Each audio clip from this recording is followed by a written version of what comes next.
நாவிற்கு சுவையே விருந்து. இன்னைக்கு ஒரு சிம்பிளான கஞ்சி எப்படி செய்யலாம் அப்படின்னு பார்க்க போகிறோம். இது என்ன அப்படின்னா, கவுனி அரிசியில் பண்ணுற கஞ்சி. நார்மலாக நிறைய டைப் ஆஃப் கஞ்சி நம்ம செஞ்சுருப்போம். ஆனால் இது ரொம்ப நல்லா டேஸ்ட்டாக இருக்குது. இதுக்கு நான் எடுத்திருக்க பொருள் என்னென்னா, 1/2 கிலோ கவுனி அரிசி. இது இந்த மாதிரி ஒரு ஃப்ரை பேனில் கொட்டிட்டு இதை நல்லா வறுத்துக்கணும். ரொம்ப டீப்பாக வறுக்கணும் அப்படின்லாம் இல்லை. ஓரளவுக்கு கலர் மாறி வரும்போது இதை நம்ம ஆஃப் பண்ணி ஆற வச்சு எடுத்துக்கலாம். இது எப்படி பார்த்திங்கன்னா, ஒரு சில அரிசி பொரியுது, ஒரு சிலது நல்லா கலர் சேஞ்ச் ஆகிடுது. இப்படி ஈவனாக கொஞ்சம் கலர் சேஞ்ச் ஆனவுடனே நம்ம எடுத்துடலாம். ஒரு மாதிரி கருப்பும் சிகப்பும் இல்லாத மாதிரி இருக்கிற பதத்தில் எடுத்துருங்க. இப்போ எடுத்து இதை நம்ம நல்லா ஆற வச்சு எடுத்துக்கலாம். இந்த மெத்தடில் பண்ணுற கஞ்சி ரொம்ப நல்லா இருக்குங்க. இது எப்போ நமக்கு ரொம்ப யூஸ்ஃபுல்லாக இருக்கும் அப்படின்னா, நம்ம காலையில் ஏர்லியராக சாப்பிட்டுட்டு போவோம். ஆஃபீஸ் போகும்போது இது ஒரு 11 மணிக்கு அந்த டீயை நம்ம குறைச்சிட்டு இந்த மாதிரி கஞ்சி எடுத்துக்கிட்டோம் அப்படின்னா பசியும் நல்லா தாங்கும், நல்ல ஹெல்த்தியும் கூட. இது கூட நான் பார்லி ரைஸ் ஒரு 200 கிராம் ஆட் பண்ணிக்கிட்டேன். இதுவும் நல்லா பொரிஞ்சு வரணும். ஓரளவுக்கு வறுபடும் போதே இதோட கலர் லைட்டாக சேஞ்ச் ஆகுது. நம்ம சிம்மில் வச்சுட்டு நல்லா வறுத்துக்கலாம். ரொம்ப டீப்பாக ஃப்ரை பண்ணணும் அப்படின்லாம் இல்லை. இது கலர் மாறாத பதத்திலேயே இதை நம்ம வறுத்து எடுத்துக்கணும்.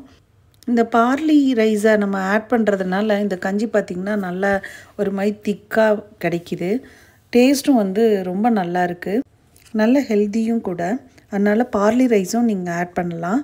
இல்லை உங்களுக்கு எனக்கு கவுனி அரிசி மட்டும் போதும் அப்படின்னு நினச்சிங்கன்னா அது மட்டுமே வச்சும் சேர்த்துக்கலாம்.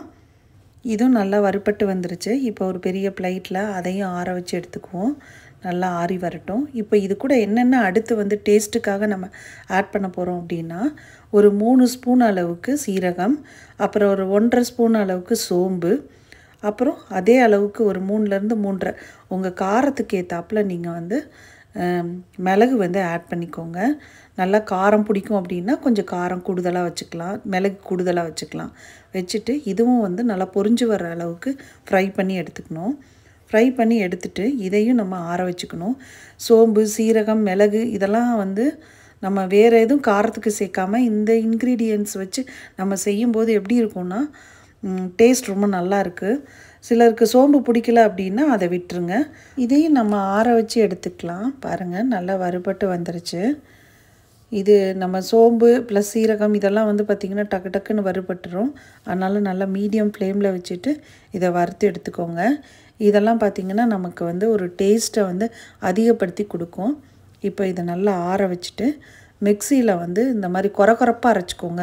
ரொம்ப நைஸாக பவுட்ரு போல் இல்லாட்டியும் கொஞ்சம் கொரப்பாக அரைக்கும்போது அது கஞ்சியாக காய்ச்சி குடிக்கும்போது பார்த்திங்கன்னா அந்த ரைஸ் எல்லாம் நமக்கு வாயில் வரும். அப்போ அதோட டேஸ்ட் ரொம்ப நல்லா இருக்குது. இப்போ 1 டம்ளருக்கு 1 ஸ்பூன் அப்படின்னு இந்த அளவில் எடுத்துக்கோங்க. இந்த 3 டம்ளர் நான் இன்றைக்கி ரெடி பண்ணேன். 3 டம்ளருக்கு 3 ஸ்பூன் முதல்ல வெறும் தண்ணியில் கலந்துக்கோங்க. அதுக்கப்புறம் அதை அடுப்பில் வச்சு நல்லா கொதிக்க விடுங்க.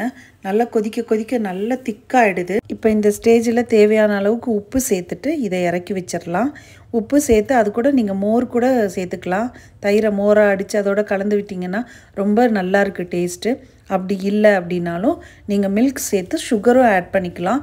அதோட டேஸ்ட்டும் ஒரு மாதிரி டிஃப்ரெண்ட்டாக இருக்குது. எந்த டேஸ்ட் உங்களுக்கு பிடிக்குதோ அந்த டேஸ்ட்டில் நீங்கள் ப்ரிப்பேர் பண்ணி டீ டைமை நல்லா என்ஜாய் பண்ணுங்கள்.